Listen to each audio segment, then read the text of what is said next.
And here we go. Okay. All right. Hello, everyone, and welcome back to another ultimate edition of the FwooshCast. As usual, for better or for worse, I'm Veebs, and this time we are very lucky to be joined by Josh from Super7. Josh, welcome to the FwooshCast, and we are so glad that you are on here for the first time. Thanks for taking the time to join us. No, thanks for having me. I'm happy to be here. This is an exciting thing. All right. Well, Brian kind of threw you to the wolves, so to speak, but I think we'll have some fun talking about some of the most recent Ultimates announcements that you guys had, including the open pre-order right now for Transformers. We'll get to some Simpsons and maybe some of the worst as well, if that's cool with you. But before we get started, since this is kind of your first time on the show, I'd love to just talk about you just for a moment and your role at Super7. Now, you are the VP of Design, correct? That's right. Yeah, that's what they tell me anyway. well, it's all in the name and the title, right? But what does your day-to-day, as far as like your responsibilities and what you do at Super7, what does that generally entail? So so I'll back up a little bit. I've been here for 15 years and I've worn a variety of different hats over time. I started working at the shop back in whatever year it was, 15 years ago. Yeah. And at this point, I sort of oversee all of the 3D product development. So that's looking at everything from concept art, line planning, sculpture, deco, and then working with the production team to get things executed at the factory to make sure that we're maintaining our quality standards, working with tooling maps and things like that. So it's really everything that has to do with the three-dimensional product. All right, so all of the action figures ranging from reaction to ultimates to even your larger scale vinyl figures, that all kind of falls under your purview at this point, right? Yeah. I sort of look at all of that, whether it's reaction ultimates, vinyls, Halloween buckets, the super soapies, all of that is I sort of, get to put a finger on now and again. Well, that's actually saying quite a lot because, as a company, you guys have gotten to the point where you've got a pretty diversified range of different products and, 3D products, just to concentrate on that. But right now, in terms of what you do oversee or what you do on a daily basis, what's your favorite part about your job right now? All of it is drawing characters. That's what got me interested in this to begin with. And I don't do so much of that myself nowadays. We have a wonderful team that handles all of our concept art. We have a wonderful team, internal and external, that do our sculptures and so forth. So mostly I sort of guide that process and help the designers, the sculptors, the painters, all of those folks bring each project through the process. Mm-hmm. Once in a good while, I get to just, close the computer, sit down with a pencil and paper and iPad and actually draw a thing. And that's like maximum zen for me, but it doesn't happen all that often these days. Well, that, being busy and unfortunately, and just because of the current time that we're living in with all of the challenges, what's the biggest challenge with, the pandemic and everything going on right now in terms of how, you have to operate on a regular basis? I mean, personally, it hasn't been too bad, on my end or on our end. We have all of these tools like we're doing right now, talking. I don't even know what part of the world you're in, but we're talking as if we're across the table, and that's totally fluid and easy. And that allows all of our team is flung to all four corners of the earth, but we can all work very seamlessly. We can get on video calls all day, all night, whatever needs to happen, as well as with our partners overseas and so forth. So it has not been a huge difficulty in terms of workflow, in terms of getting things done. I'm able to work from my home office, and that's nice. I've got a small kid at home. I get to see her run around while I'm working. That's so lovely. Yeah. I think the biggest impact has been how the pandemic has affected just global logistics. Mm-hmm. And that has been a very real impact that we all feel. But getting up in the morning, going to work, working with everybody and interacting, that hasn't been impacted much at all, to be honest. Well, good. Yeah, the logistics piece has been a challenge, and I know it's even easier for me to sit across the screen from you and say that, because I know you're feeling it even much more on your end. And I think that's, you know, something that people on this side often don't really get the full breadth of just how it impacts every single thing in terms of delivery and all of that, right? Well, yeah, and it's, you know, it's on the one hand, it's frustrating because, you know, everything we do, we're so concerned about making the greatest product we can, the greatest customer experience we can, delivering on the timelines we put out there and whatnot. And so it's tough to, you know, try to control every little aspect of what we do, and then to be so at the mercy of just the state of the world. And it's, Yeah. you know, it's nobody's fault. You can't do anything about it. On the other hand, everybody is in the same boat in some way, shape, or form. So it's sort of understandable, but it's just one of those tough realities we're working through. Well, you know, I know challenges will persist, but we appreciate the, you know, all of the things that happen that we don't know about in terms of making sure that we get all this cool stuff. And speaking of cool stuff, let's go into some of this new ultimate stuff, because I want to kind of lead off with a big brand that's currently open for pre-orders right now, and that's Transformers. The second series is, like I said, open right now, and that's going to close on August 27th. But you just recently did a great video update featuring all of the new figures, right? Yeah, sure did. So, you know, to say that you guys are taking a different approach to a property that is not short at all on, you know, figures and toys that's out there. Can you kind of talk us through kind of, you know, Super7's approach and ethos to Transformers that really kind of sets you apart from the other things that we've seen in the past, right? Yeah, for sure. So it's an interesting, Transformers is an interesting brand and an interesting challenge. I mean, I grew up, you know, rushing home from school to watch He-Man, Transformers, Thundercats every single day. I grew up so deep in all of this. Mm-hmm. And so I'm personally very attached to it. But as a company trying to make new toys and do something fresh in a, you know, there's been a lot of Transformers over the years, and the way the licensing world works, we can't make something that actually transforms, which is the central, you know, theme of Transformers. Obviously. Transformers, yeah. So it's an interesting challenge to look at that creatively and say, like, okay, if those are the constraints, what would I make that I would be excited about?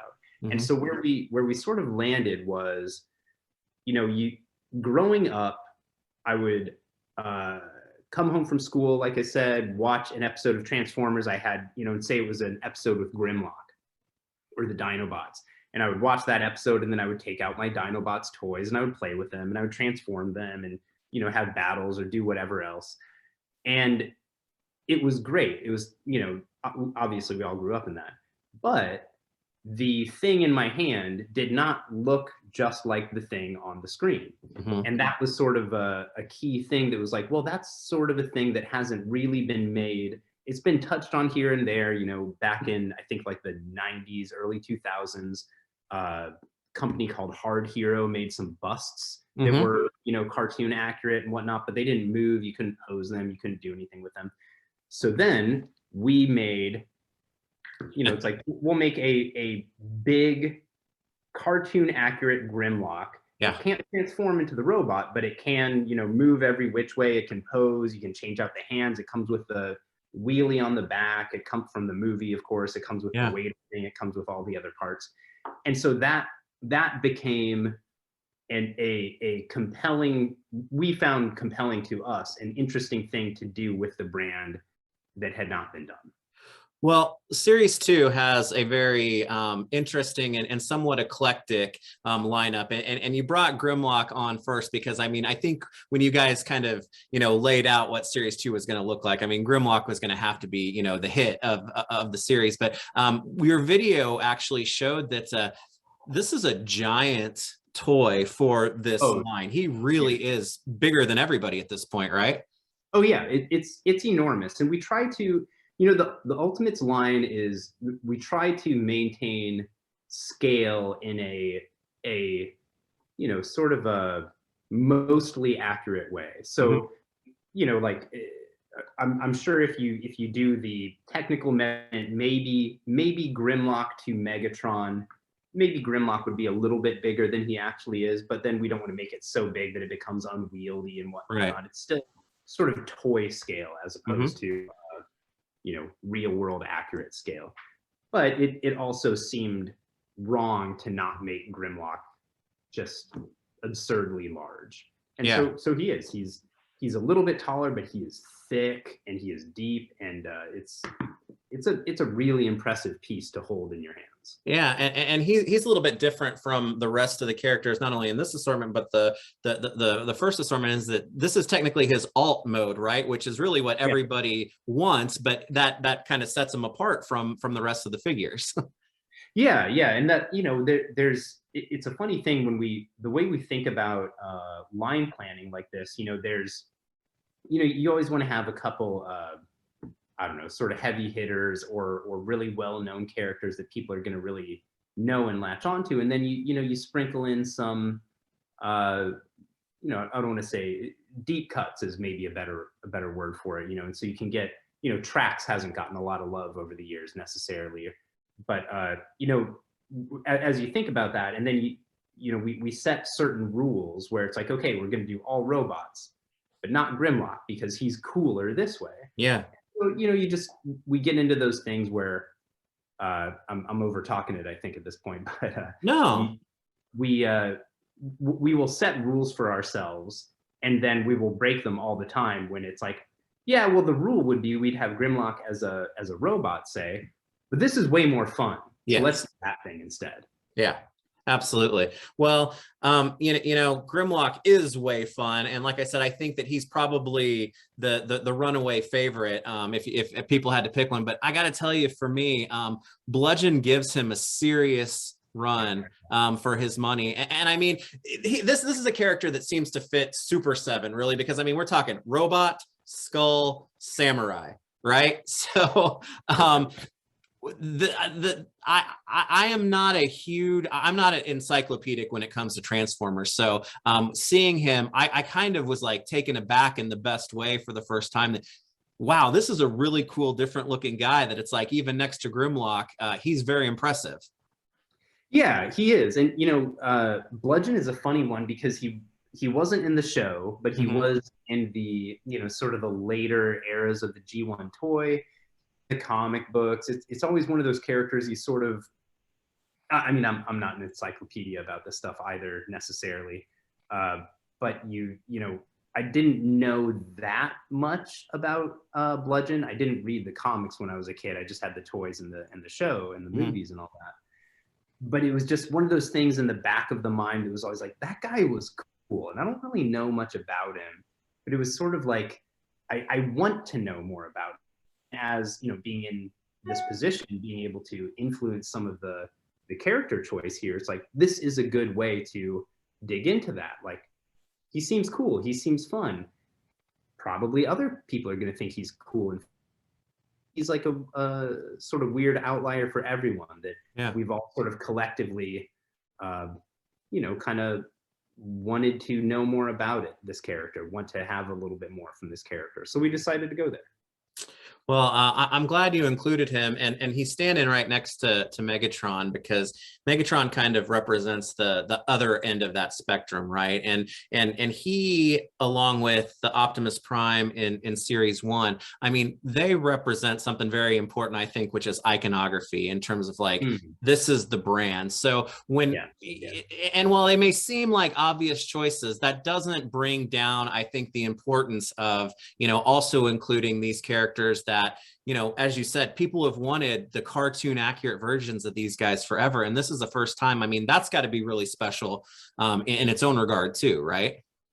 Yeah, and I mean, and honestly, getting into you know, doing Optimus Prime and Megatron is that's almost the harder thing because they're so iconic. They've been done every way you could think of. And it's like, okay, how do we find a way to explore that character that hasn't been done yet? And we did it, you know, reaction, that's a little bit easier because it's a different format that had not really, you know, you have the Action Masters, but they have, you know, elbows and knees, and it's a, they're not, they're sort of an evolved design based on the G1 rather than a cartoon accurate. So that sort of answers, that question answers itself. The Super Cyborg was a different thing. We were able to make that cartoon accurate, take the chest off and you can see the insides and whatnot. And then of course the Shogun, we did that as a cartoon accurate G1 Optimus, but that's wildly different than anything that has been made. But in this format, there's a lot of stuff with these characters that feels close to this. So it was a really interesting thing to think through what makes this different. And that's where we get into, you know, there's the it comes with, you know, these I don't know if you can even see this, the mind control helmet or the, you know, the Pearl of Bahu Duin. I'm not sure if I'm even saying that correct. all these different, you know, you can make a very posable action figure of that G1 design, but then you can also accessorize it with all these little deep cuts from that one episode or this one episode. And that was a way to sort of, you know, Optimus Prime with the surfboard and the basketball, like that really sets it apart from other iterations of Optimus Prime. And Ultimates as a line really takes those, you know, accessories to help further, you know, the character, the story themselves. Because you're right, you know, it is Megatron, but then, you know, there's alternate heads and things like that, or basketball or surfboard accessories like with Optimus Prime that, you know, no one has ever dreamed of getting as accessories to these characters before, right? Yeah, and I think it's that, you know, there has been so much out there, there's been so much made. And sort of one of the last areas that hasn't really been explored are those, you know, for lack of a better way to put it, these extreme deep cut moments. It's like, I know that character, you know, backwards, forward, sideways. I've seen every version. I have every version. I've done all that. I've never seen him with the weird energy binding ropes around him from that, you know, 4-second clip from that one episode. It's like, oh, that's different. That feels fresh. Or it feels fresh to us anyway. Right. Well, and you know, talking about for someone who's a little bit more casual like me, getting Optimus and Megatron, that's a very important thing. Grimlock's another one because he is such a fun design, and Bludgeon personally kind of speaks to you know, my personal, you know, favorite design elements and whatnot. But all of my close friends who are really more into Transformers, it's really Trax that really got them going, hey, we're getting Trax, and they're really excited about that too. Yeah, I mean, Trax is so these are, I should just say, these are all hard copy prototypes. So they're, you know, held together with, you know, and good luck and whatnot. So he's already lost a fist here. But anyway, yeah, that's sort of where we really like to get with some of these things, where you have your mainstays, you have the characters that have this mythology around them. You know, like if we make a Star Wars analogy, it's like, okay, we've got Darth Vader, we've got Boba Fett, we've got Han Solo, we've got Princess Leia.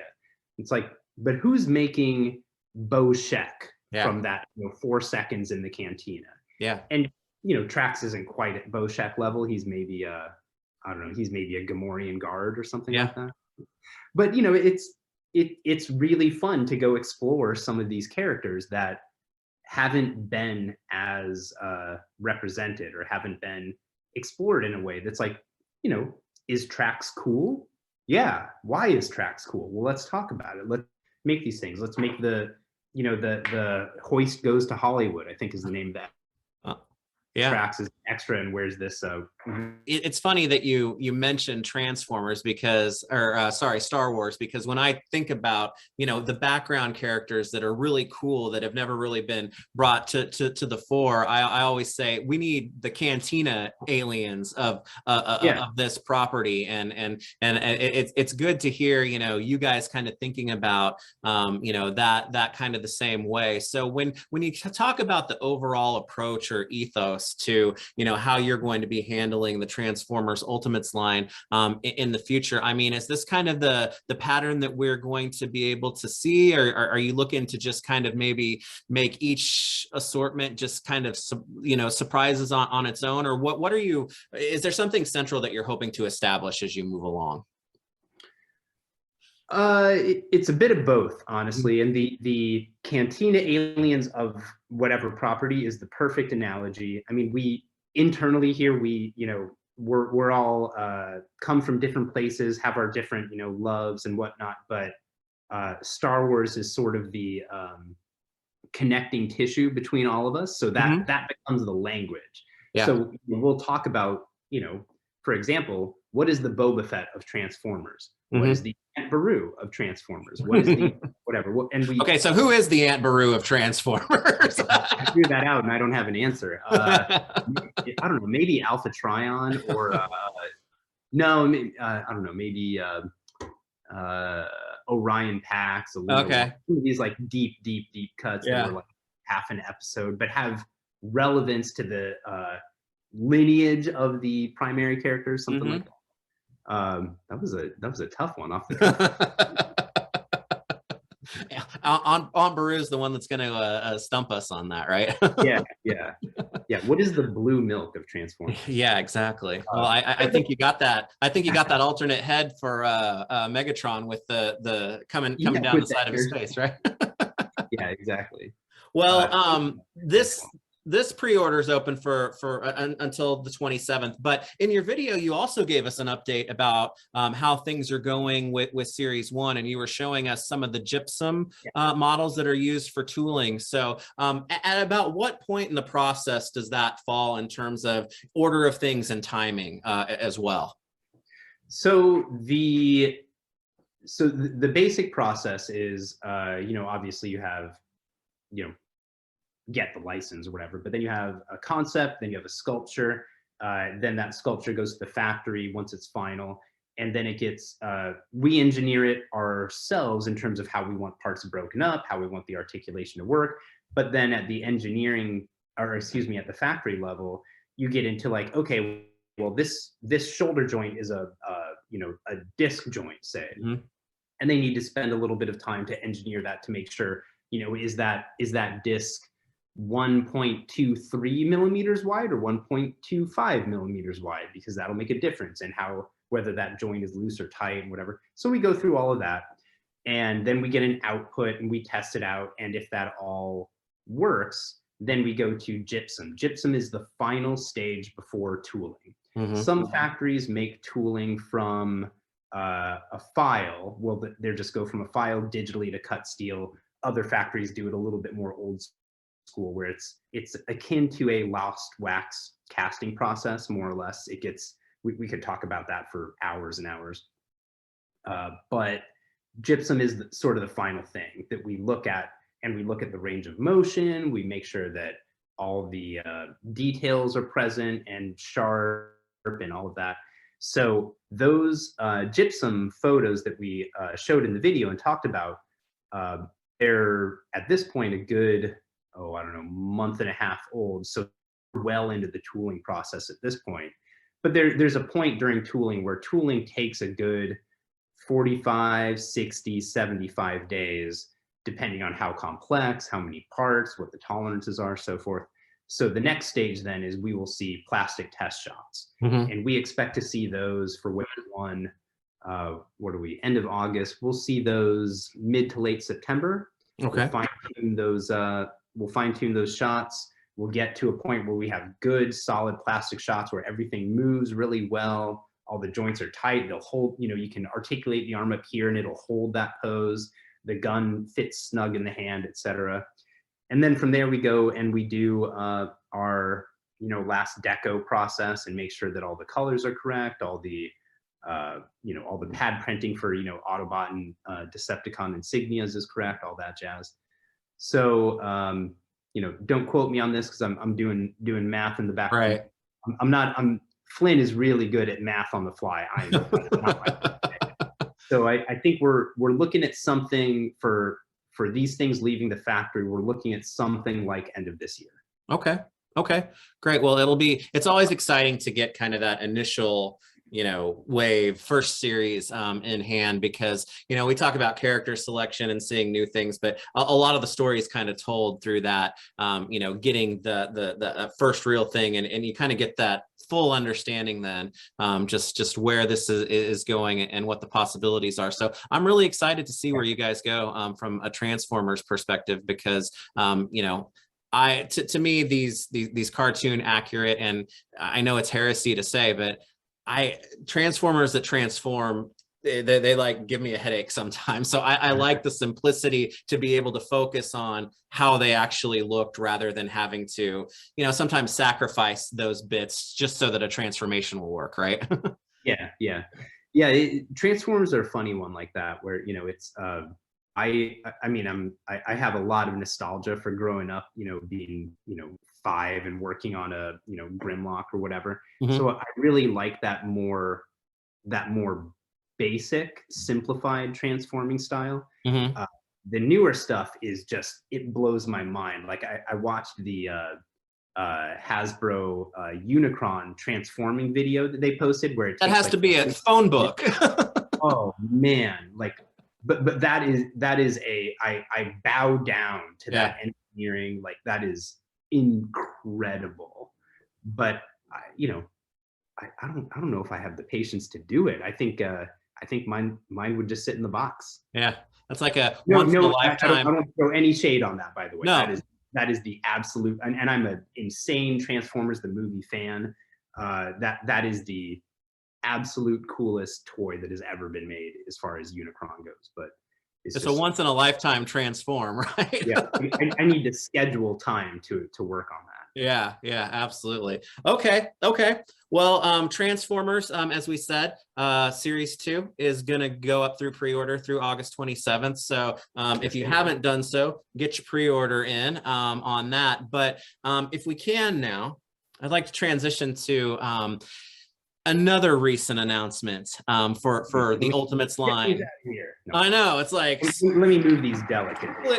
Clear them out, because this one kind of came out of left field for me, just because I wasn't thinking along those lines or whatever. But you guys have announced the first series of the Simpsons Ultimates. Right. What makes the Simpsons such a great fit for this line? Well, the Simpsons is another one of those things. Like, we all grew up with Transformers, He-Man, Thundercats, G.I. Joe, all these things, and there's a certain I don't know. It was typically like a boys' action childhood thing that most of the connection to those properties are. Mm-hmm. The Simpsons is just a next level. Most humans on Earth know about The Simpsons and have some connection to it. And so, as we were all talking about, like, oh, what else should we look at making? What else do we want to pursue? What do we want to find out? The Simpsons just came up over and over and over the years, and it just, it was maybe it wasn't available at one point, or maybe it wasn't the right time for us to try to get into it, but it finally came together. And I mean, there are a lot of Simpsons nerds in the Super7 family over here, and so this is a dream come true of, like, a ton of people here. Well, like you, I grew up as a child with, He-Man and Thundercats and things like that. But then also, I feel very fortunate because this, what I consider to be the Simpsons golden age of, like, season 2 through like season 10 or 11. I mean, that hit me when I was, like, right in junior high school into college age. And I've got to say that I I'm already overwhelmed in the best way in terms of the possibilities for what can come from this line. So after I kind of got my head wrapped around the fact that you guys are going to do this, I started to really consider, you know, this first series lineup, which you have generously displayed now, and I'm getting kind of a Disney vibe off of this, not Disney itself, but kind of the way that you guys are working with your Disney line in terms of, you know, the uniqueness and deep cuts and versions of the characters that aren't right out of the gate. Well, here's the Simpson family, how they always look. You guys are going in a very different direction, right? Well, I mean, that's sort of our I guess our company mentality as a whole, you know, like we want to make the coolest stuff we could possibly make. And in thinking about that, you know, if you're looking at, like, you know, of course you have Bart Simpson. Bart Simpson's is the coolest. He you know, this character we all resonate with, we all remember, we all have so much memory and connection with over time. But there is a lot of straight Bart out there. And I'm not saying we're never going to touch straight up Bart. We very well may. But when you think about how we want to lead and how we want to make an impact, yeah, like you said, the expected sort of standard thing would be to say, here is the family of the Simpsons. And you've seen it. Yeah. You've not seen Robot, Itchy, and Scratchy. You have not seen Poochie. I don't know. There may be a Poochie toy out there that I'm not aware of, but I don't think there is. And if there is, there might be one. I was going to say, I have every one of the old Playmates figures, and there is no Poochie there for sure. So, you know, we sort of got into that, like, what that would be just like the Transformers. What is fresh? What is interesting? What is fun? And, you know, both to present to the world and what we think other people will enjoy, as well as, like, you know, what do I want to make? What do I want? Like, I want to think about Poochie. That's weird. That's rad. I want to think about animatronic killer robot Itchy and Scratchy. That's bananas. Yeah. And then, Deep Space Homer, and then, but then, you know, we try to round it back out with, you know, you don't want to, the same way, you know, we still do Megatron, we still do Optimus Prime.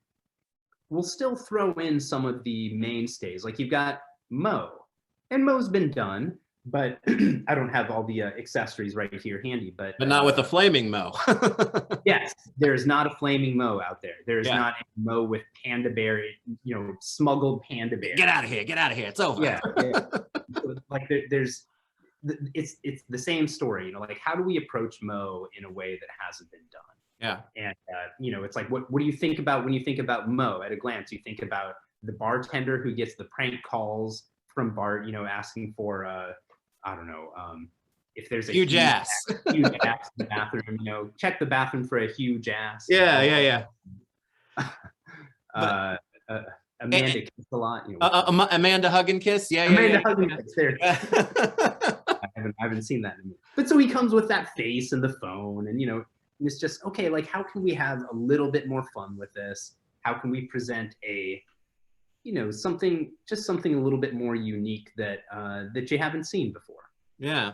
Well, and you mentioned that because, you know, the show makes a point to make him, you know, the angry bartender, but they always go out of their way to say he's also very ugly, right? And the fact that you guys are able to give different heads and expressions of this that are, you know, beautiful but hideous at the same time, as far as that's Mo, that's another piece that just hasn't been able to be done before.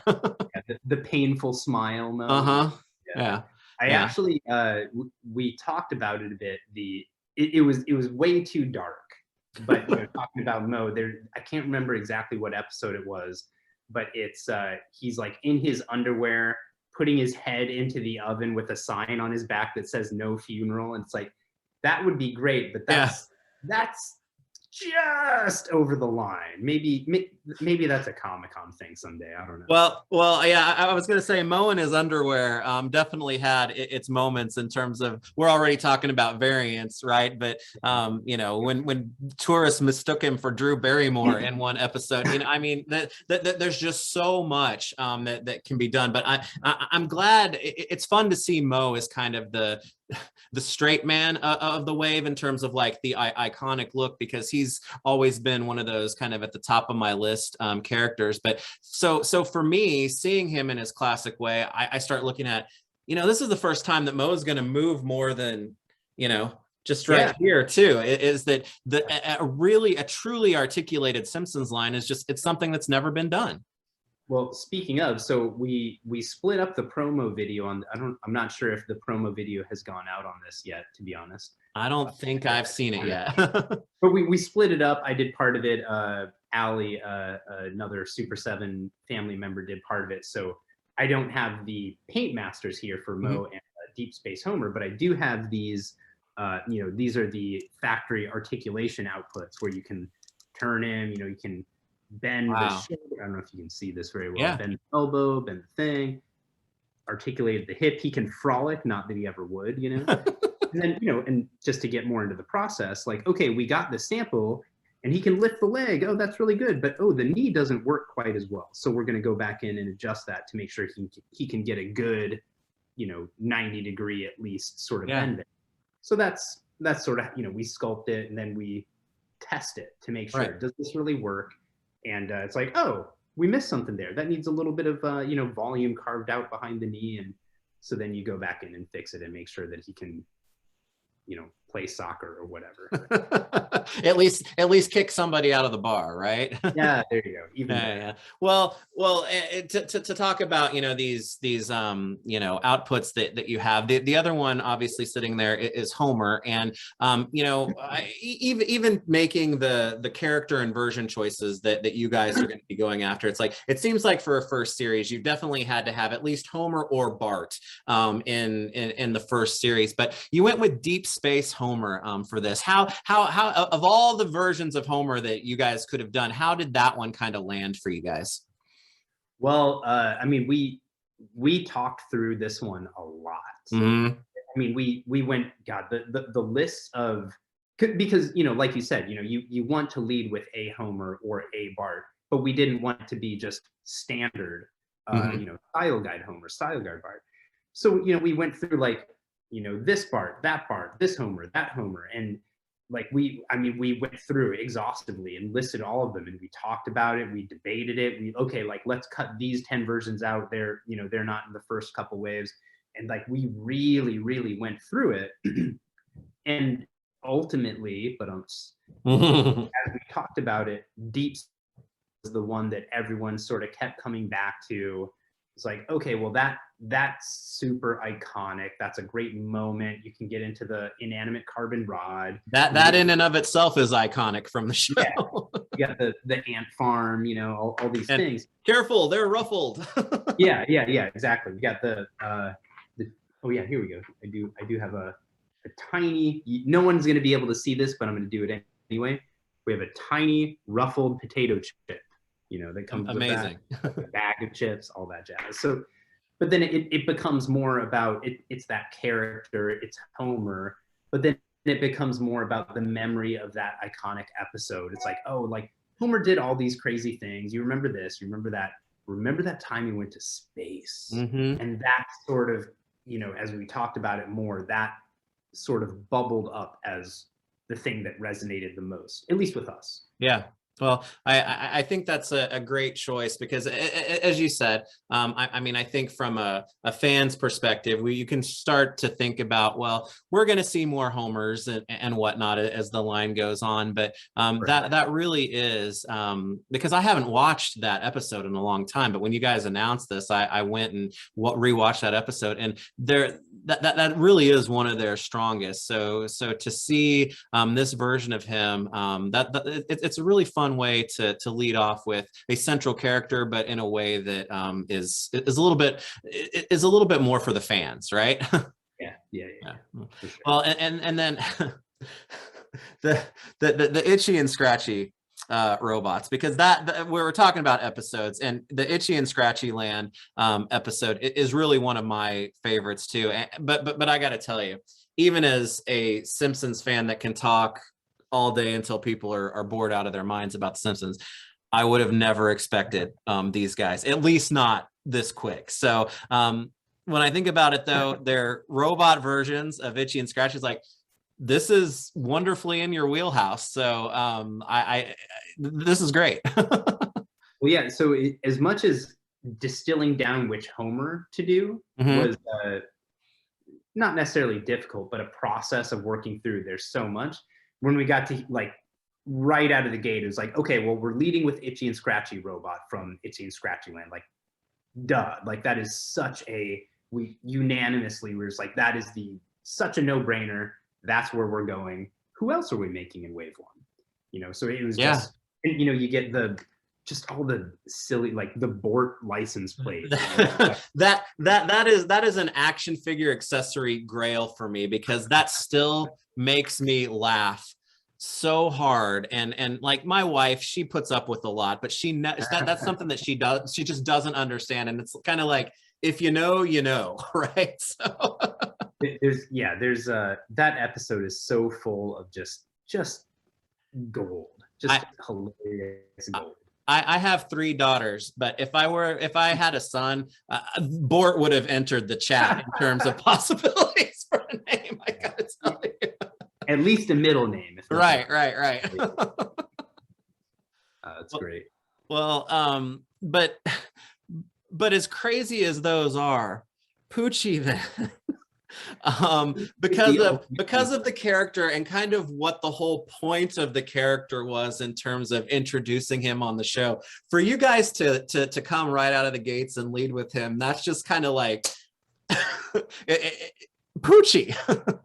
Poochie was, you know, we definitely wanted to lead with Itchy and Scratchy robot, and Poochie was right in that same discussion where it's like, what would be the most unexpected thing? Yeah. And also cool, you know, because there's plenty of things where, you know, we could just some super obscure episode and here's, I don't know, Superintendent Chalmers doing whatever. Like, you could do all these other things, but as a thing that would be cool and fun and interesting, but also unexpected, Poochie was an immediate, it just came right to the top. And, you know, it's just, it is such a, like, X-Treem 90s parody. Like, it just encapsulates this whole, so beautifully what that era was into this goofy character in trying to revitalize this show and so on.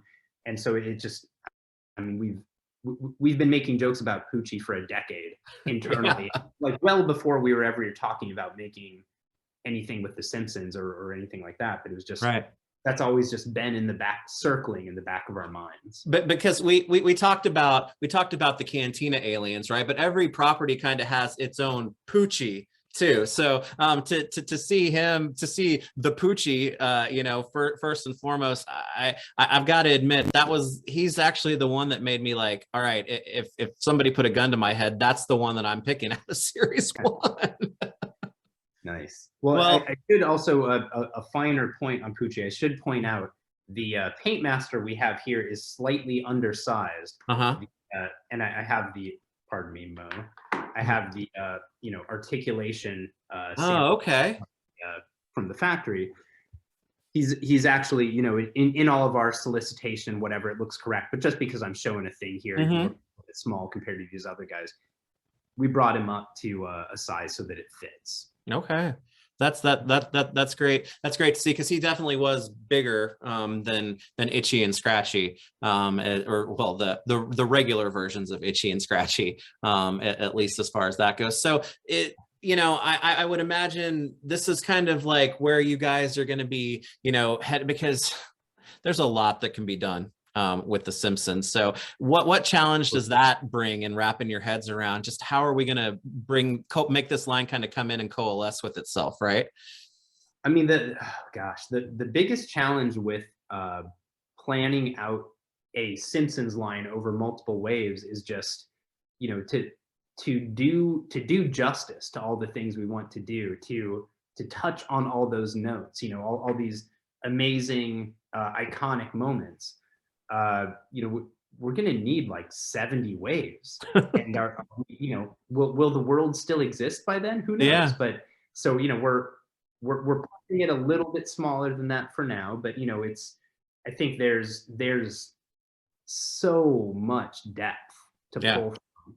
And so I think the hardest thing is really just taking that vast library of characters and moments and experiences we all remember, and you know, distilling it into 4 or 5 characters at a time that are coherent and fun and keep things interesting.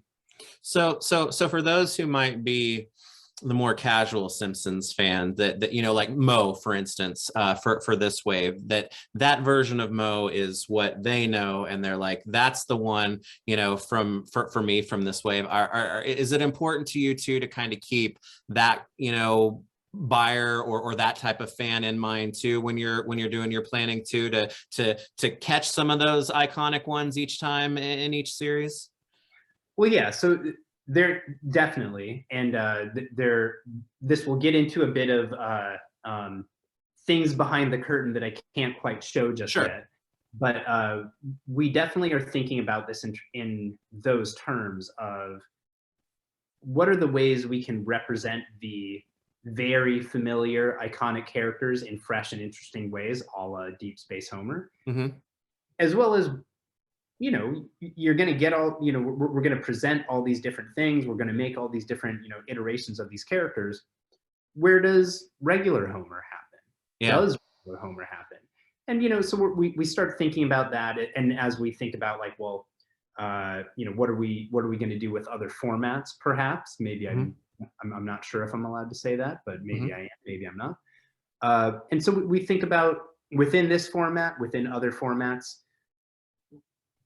I can't quite reveal just yet, but definitely yes. But that's all clicking together, right? Yeah, for sure. Like where do the I don't know, more interesting, deeper cuts live, and where does the family? Right. Well, as I said, I could talk about The Simpsons, you know, all day until people are bored to tears. But you know, just thinking about things like Moo Moo Homer, Hank Scorpio. I'm telling you right now, stupid sexy Flanders. I've got to have that in my life. And honestly, I think you could win over an entire generation of people with this esteemed hams tribute set as well. I just as you said, there's so much wide appeal, but even the very pointed versions, there's people know it and they love it. So I can't wait to see what's next. You know, we're just now into the first series, but I'm already like, all right, I got to see the next 5. Well, I'm not going to reveal, but I will say something you just said is happening. Right. Well, I'm definitely excited, and again, it was nice to be surprised by something, because sometimes you can be like, you know, Super7's doing the Thundercats. It's like, all right, time to bring on you know, Silverhawks or something like that. But this one, it fits, but I still, you know, it was a great surprise. So I hope it's successful for you guys, and I can't wait to see how it builds itself out at this point. So. Well, I'm glad to hear you like it. You know, it's one of those things where whenever we step into a slightly different territory, Mm-hmm. than is, you know, sort of I don't know, a direct extension of what we've already been doing. Like, we feel really good about it. We get really excited about it internally, but then you never know how the world is going to feel. So it's nice to, you know, it's nice to hear that people care. Well, and I think this one, even more than most others to this point, is that I have a lot of friends who aren't, you know, collectors, or they don't have their, you know, finger on the pulse of the action figure world, but they're learning about, you know, Super7 and the Ultimates and whatnot for the first time via something like The Simpsons, because you better believe they've been, you know, lifelong Simpsons fans. And I think that's even a whole other group that may be up to this point untapped yet. So I think just having that added awareness and knowledge out there, this one brings a lot, so it's exciting. Well, good, good. Yeah. You know, and it's that kind of thing. There's going to be some diehard fans that are going to want to have all of it. There's going to be some people that just want to pick and choose their favorites, Hmm. and there's going to be, you know, a lot of people that have a, you know, maybe they have an inside joke with their buddy about Poochie, and they're going to pick one up to as a gift. Like that's, Yeah. you know, it's yeah, anybody who is interested, we're happy. There's somebody out there that the very tall man is their favorite Simpsons character ever. So, all right, all right, all right. Well, as crazy as it may sound, because I am such, you know, a lifelong Simpsons mark. You guys recently also brought up for pre-order something that is brand new to the Ultimates line. And it's probably the one of the things that we've talked about already that I've been, you know, actually thinking about the most, in that you guys are bringing your own original property, The Worst, which you guys did a fun worst day of the year announcement on Friday the 13th. You are bringing these characters that are, you know, like I said, your own property, an original IP, which is very refreshing to see. You're breaking those out of, you know, having just lived in Reaction before, and now you're bringing them to the Ultimates. And I got to tell you, these are a couple of figures that I can't stop looking at. Thank you. I'm glad you're enjoying looking at them. Yeah, it's the Worst is a set of characters that came about. You know, we're let me fix that. We're very deep nerds around here for you know, a lot of the mainstream stuff we all grew up with. You know, I grew up living in you know, Transformers, He-Man, all that stuff like we've talked about. But then over the years, as you know, you sort of I don't know what the right word is. You sort of you reach the point where it's like, okay, I tracked down all those old toys. I've paid attention to all the new things. I've, you know, read all those comics, whatever it is. And you start to, you know, like, what else is out there? And so we started going into some of the more obscure toy lines, you know, when you think about the toy lines of the 70s and the 80s, and then you go from the obscure lines to some of like the weird knockoff lines. And then you go down to some of like what are the 1983 dollar store lines and whatnot. And there's this huge wealth of stuff that got made, characters that got made, and all of these different, you know, concepts and groups of heroes and villains and whatever. But from the top, from Star Wars, He-Man, Transformers, all the way down to I don't know, Spectratron or something, you know, some really, you know, warrior beasts, whatever else.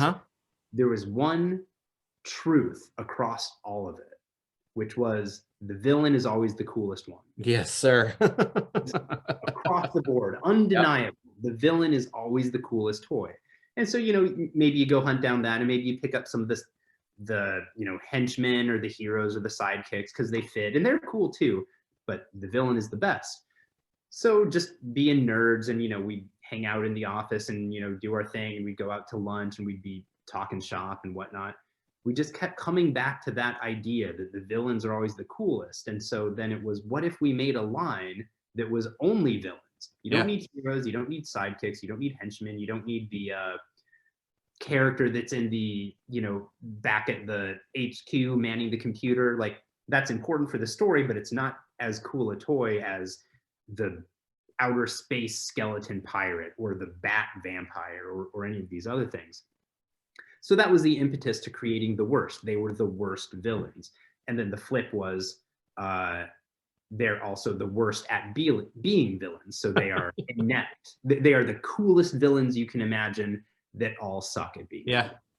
And then that, you know, that just sort of took on a life of its own. And then we decided to explore it in the Ultimates format. Well, it's great because they seem to, you know, embody all the things that you said, but it's also kind of a testament to, you know, kind of the personality and strengths, because I mean, we're taking monsters, robots, all this coolness put into one, and you know, it's really refreshing, and I really like to be able to see an original IP and be like, that is something that it has its roots in what we all know, but it's not anything that we've ever seen before. So I love that you are pushing it into this type of format as far as the Ultimates go as well. And you're leading off with Bachelor and Captain Deadstar. So I think these are, you know, these seem like very logical choices as far as kind of a first series go. I don't know, that may sound strange to say, but do you kind of consider these guys as like your heavy hitters of the group, and that's why you're leading with them?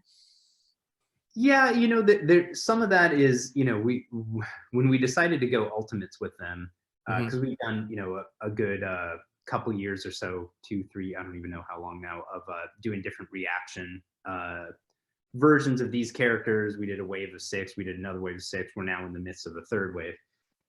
You know, we thought about, okay, what has resonated with people, as well as what are our favorites internally, and what are the overlaps between those things. And these were the two that rose to the top. And, you know, it could easily have been, you know, Black Falcon and Robot Reaper, or, you know, Cortex Commander, or Shadusa, or anybody else. But, you know, we landed on these two and went with them. And they feel like a good pair. They fit well, and they sort of tell two different stories within that worst villains ever.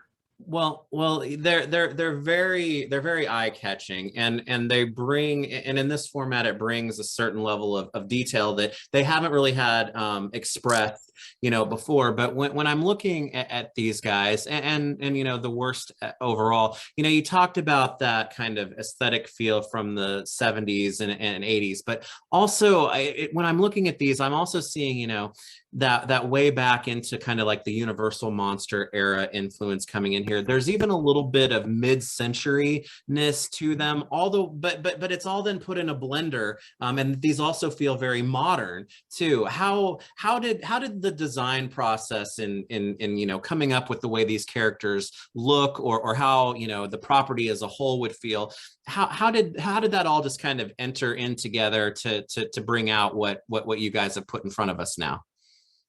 Well, putting all of the influences in a blender is a pretty good way to think about it. You know, we looked at what are all the things that we get excited about. And of course, there's 70s toys and 80s toys and 90s toys, because that's what we grew up with. But then Universal Monsters is a perfect reference. You know, we grew up watching those movies. We grew up watching you know, weird Italian horror movies, Japanese horror movies, you know, like reading, you know, weird horror comic books. And, you know, what are all these different things that we've watched, read, listened to, played with, etc. What are all the common threads from that? What is the iconic villain thing that comes through across all of that? And so you get into, you know, we spend a lot of time thinking through what are the I'm blanking on the word. Oh boy, not iconic. I'll come up with it. It doesn't matter. Okay. But all the these different archetypes. That's the Archetypes. Okay. Yeah. What are these archetypes of villains over time? And, you know, you can express, you know, vampire as a, you know, Bela Lugosi era Universal Monsters thing. You can think of it as a Christopher Lee Dracula thing. You can think of it as, you know, I don't know what else comes to mind, like a David Bowie weird vampire movie from the 80s. Like there's all these different ways to think about what a vampire is. Yeah. What plus all of our toy, you know, lore, plus all these other aspects, what distills it down to a unique way to say vampire? What is a unique way to say pirate? What is a unique way to say, you know, Robot Reaper? What is a unique way to say death? That's a very broad thing. It's like, what if the Grim Reaper was a robot? That's weird. That's interesting. Yeah. And so, you know, we sort of played around with that. We went through, you know, the initial wave of 6 characters. I think we got to 6 from probably, I don't know, 5 dozen doodles initially of this guy. and you know, gradually whittled it down, what feels right, combined a piece of this with a piece of that. So it was a long, you know, labor of love process to really distill it down to what is the most clear communication of that idea. Yeah, well, I like the reference to the, you know, combinative piece to it, because when you think about, you know, a Dracula archetype, as you said, there's always, and Christopher Lee was probably one that brought it the most, is that there's a kind of a debonair and a suave quality to it that comes out partly in the figure, but then you go the monstrous side where it's like, yes, Dracula is known for turning into a bat, but this is like putting both forms together at once, and in a way that is, as you said, different and fun that I haven't, you know, seen before. So it's really a cool combination there. Yeah, I mean, that's the whole type of thinking we went through, you know, and it was really fun to work on. It was really fun to you know, develop those characters and then see them through to a final product. And it's great to see that it's connecting with people. That, you know, obviously the process is different when dealing with something that is, you know, you guys are coming up with that is original, as opposed to taking something that already exists, and you know, in terms of property and whatnot goes. How does that kind of change your perspective, or even like your attachment to you know, some of these guys? Is this more like your baby that you're putting out there, or how does that kind of, you know, work differently for you? I mean, it's hard to say no. Like it's, you know, you know, if we make up something, you know, ourselves internally, you know, it's hard not to feel a little bit more attached to it. Even though you know, I do feel very attached to Skeletor. I feel very attached to Mumra or Lion or any, you know, Grimlock, because you know, so much of my childhood was wrapped up in them. So that, you know, there's a, you know, I said labor of love earlier, and I think that's pretty apt, because these are things where we're you know, we can and we love making all of these properties that we grew up with, and finding new ways to express those that we're passionate about inventing. Yeah. And maybe people like it, maybe people don't. Some people will, some people won't. That's fine. But it's just you got a little bit more soul in it, I think, than something that was already out there. Well, from kind of an internal perspective, you know, how, because to me, I've seen very, very positive response to these first two figures as far as that goes. Have you guys kind of been, you know, experiencing that same kind of, you know, it's not necessarily from a hard numbers standpoint, but just as far as like the reaction to these go? I mean, is that something that has been a positive experience for what you've been seeing as far as how people have been receiving these? Yeah. I mean, it's been totally positive. People have had really the enthusiasm has been huge, and really gratifying, and really you know, exciting to see that, you know, you put something new out and people like it. That's wonderful. And even there have been some critiques here and there, but even then, that has been sort of a positive in a weird way, where it's just like people are engaging with this thing, passionate, even if they're saying like, well, what if this, what if that? And it's like, oh, that's interesting. Like, that's cool. And like, it's cool to have that conversation, you know, whether it's, you know, in a format like this, if we ever go to conventions again and can talk in person, or through, you know, comments, email, whatever other media that we're using to communicate. It's just, it's really nice to put something out and have people care enough to say anything at all. Yeah, well, this format allows for, you know, obviously enhancements in terms of sculpture detail and paint, to some designs that have kind of existed. But what I think is, you know, new for Ultimates too is that we talked about the accessories before with some of the other lines, but I think even more so with the worst, you know, right now we've already got the gamut from Robot Parrot to Blood Goblet to a shit list. It's these accessories are really telling me more and more and more about these characters. And did you work that as an opportunity for, you know, we haven't been able to do accessories like this for this property before, and let's really bring up, you know, a lot of the background and stuff and telling our story, right? Yeah, for sure. I mean, when you think about the reaction format, Mhm. that really harkens back primarily to old Kenner Star Wars, as Mhm. well as some other, a number of other lines in that era. And the sort of standard format was, it's that 5 POA character, 3.75, and it comes with one, maybe two accessories. And, of course, we all knew the story of that character because we watched this blockbuster movie franchise and whatever. But if you look at it in a vacuum, it's this character. Maybe it's, I'm going to pull a weird one. I'm going to say Prune Face. Yeah.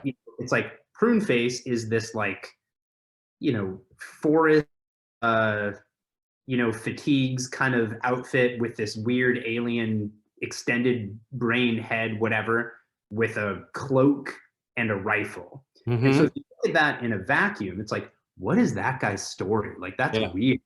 And it's vague. And so you can sort of map any number of stories or any number, I play with it on Monday. I'm going to invent this story. I'm going to play with it on Tuesday. It's a whole different story.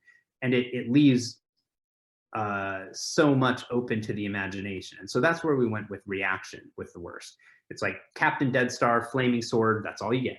Yeah. And then when we come into Ultimates, that is more conducive to telling a bit more of the story through the accessories and through the, through the posing, through the costume details, through the, soft goods elements and whatnot. And so that was really fun to get into like, okay, I don't want to tell the whole story of this guy yet, but I do want to, we do want to start sprinkling some stuff out there, give some more stuff for people to play with and think about and get interested in. Well, when you think that you've got a space skeleton pirate kind of figured out in your brain, and then you see that one of his modus operandi is a shit list, it makes you like reconsider preconceived notions that you may even have about fully original characters, even at another level. Yeah. I mean, that's a fun piece, and we're just trying to explore what that is and let people have room to explore it themselves. So are you guys taking, I mean, Ultimates really isn't nailed down in terms of how many figures or characters are offered in each assortment. We've seen anywhere from one to I think five as far as that goes. What made two kind of the right choice for this, at least at the beginning here, right? Well, to be frank, the worst is sort of a, it doesn't have a lineage of content behind it. It doesn't have, decades of fandom. And, we've had, really, really good success with the reaction figures, and we were excited about doing this. But, you know, we, we didn't know if people were going to care or not Yeah. care. So, we decided to just, while we're doing 4 or 5 in a lot of these other waves, with the worst, let's just let's put out a couple. Let's see Yeah. what people think. Do people like it? Do they not like it? And then it's like, because it's a new thing, if you're kind of into it, but you're not sure or whatever, it's a smaller, bite to take. Hmm. So, if you're interested, you can get into it. If you're not, that's fine. But it's not we just didn't want to make it a big, overwhelming thing for people. I think that's really, really smart as far as that goes. But I'm already hearing people throwing their favorites out there as far as, oh, I hope they get to either King Hell or Werewolf Biker. But I hope you guys are thinking ahead on some of these, because I've got to say that I think Shadusa is the one that I've seen the most out there as far Yeah. as people talking about. It's like, we've got to have Shadusa now. So I hope the response has been as such that you guys are finding the base for these, and we can expect more fun things in the future. Oh yeah. So, I mean, A, Shadusa is rad. Yeah. B, totally. We've the response has been terrific, and we're very excited, very grateful, and we're well underway on waves 2, 3, blah blah blah blah blah. We'll That's see, see if people are excited, and we'll see where it goes. Well, it's good to hear that you guys are the worst in the best way, because I'm really looking forward to that. And like I said, I've got a whole, level of my house devoted to, nostalgia in the best way. But it's very refreshing to see something new, and see something that hasn't been done in a way that you guys are running with this. And I really hope that it's not only successful. I mean, it's been successful in Reaction, obviously, but not only successful in Ultimates. I hope you guys find opportunities to take this to other places, because I think it's a lot of fun, and people are taken to it. Well, thanks. We're happy to, every day is sort of that, sort of that pinch me kind of thing where it's like, oh man, we get to keep doing this. That's awesome. And we owe it all to all the people who remain excited about what we're doing. Well, we really only talked about 3 different properties, but what an eclectic spread, from Transformers to the Simpsons, to the worst. I think that, speaks to, where you guys are going as a whole, but where Ultimates is going as well. And, logistical problems aside, it looks like some things are starting to, come around, and we're going to see some deliveries on some of these other properties through the end of the year. But just without having to pull that curtain back, I mean, we've only got about 4 months left in the year, but it feels like there's still quite a bit in store as far as Ultimates goes for the year that is 2021, right? Yeah, I mean, there's a lot in store. And then, speaking of deliveries, I should touch on, we've had, through this last year, navigating some of these, issues with global logistics, factory delays, and so forth, mentioned early on. We are sort of in finally catching up, and I think what people are going to see, and the patience that everyone has given us, that we greatly appreciate, is about in a really big way, because we have just an avalanche of stuff that is finally coming out of the factory and is going to start landing, and it's just going to be month after month after month after month, just this wave, this wave, this wave, this wave. All the hurdles have finally been overcome, and it's just lots and lots of things are coming out of the factory and getting on the water, getting off the water, getting into trucks, getting into, your local FedEx, UPS, et cetera. And, we're about to see a lot of stuff get into people's hands. And again, we just can't say enough. We appreciate everyone's patience as we grow through these growing pains, deal with these, international factory growth pains, and so forth. So thank you.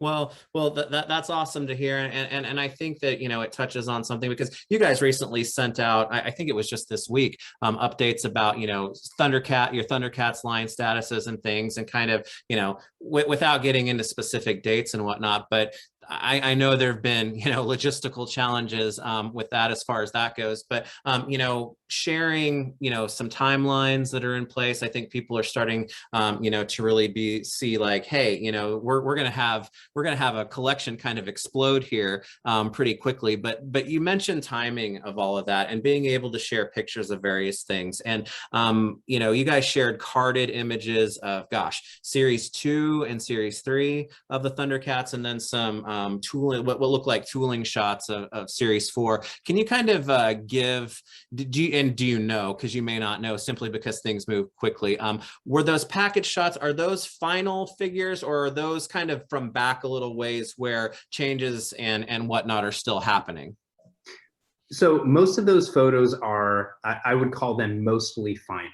Okay. So we get the way the process sort of works is, we talked about the gypsum samples earlier. You go to tooling, and then we get our test shots, which are the initial plastic samples. We tighten those up, and we go into deco, and we do rounds and rounds of deco to make sure every little thing is correct. Then we do packaging samples, and we make sure everything there is correct.